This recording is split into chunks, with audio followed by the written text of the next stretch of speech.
మెదక్ జిల్లా టేక్మాల్ మండలం ఎల్లంపల్లి తండా రైతు విట్టలకు సంబంధించిన పత్తి పంటను పరిశీలిస్తూ రైతులతో కలిసి కలుపు తీసే ప్రక్రియను పరిశీలించారు జిల్లా కలెక్టర్ రాహుల్ రాజ్. రైతు భరోసా డబ్బులు అర్హులైన ప్రతి రైతు కుటుంబానికి జమ చేయబోతున్నాయని జిల్లా కలెక్టర్ తెలిపారు. ఆదివారం క్షేత్రస్థాయి పర్యటనలో భాగంగా కలెక్టర్ పొలం బాట పట్టారు. నిత్యం బిజీగా ఉంటూ ఆదివారాలు సెలవు రోజులను చూడకుండా ప్రతినిత్యం క్షేత్రస్థాయిలో ప్రభుత్వ సంక్షేమ పథకాల ప్రగతిని పరిశీలిస్తూ జిల్లాలో సుపరిపాలన లక్ష్యంగా పనిచేస్తున్నారు. ఈ సందర్భంగా టేక్మాల్ మండలం ఎల్లంపల్లి తండా మిట్టల్ సంబంధించిన పత్తి పంటను పరిశీలించారు. ఈ సందర్భంగా కలెక్టర్ మాట్లాడుతూ జిల్లాలో సరిపడా విత్తనాలు, ఎరువులు అందుబాటులో ఉంచామని, నకిలీ విత్తనాలు అమ్మితే కఠిన చర్యలు తీసుకుంటామని తెలిపారు.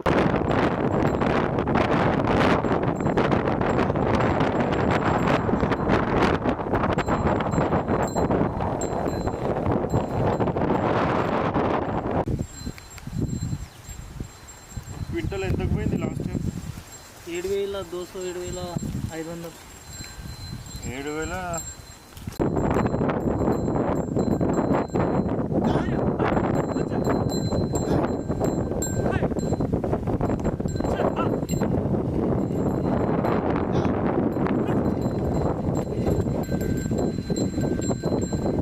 మరిన్ని అప్డేట్స్ కోసం మా ఛానల్ని సబ్స్క్రైబ్ చేయండి.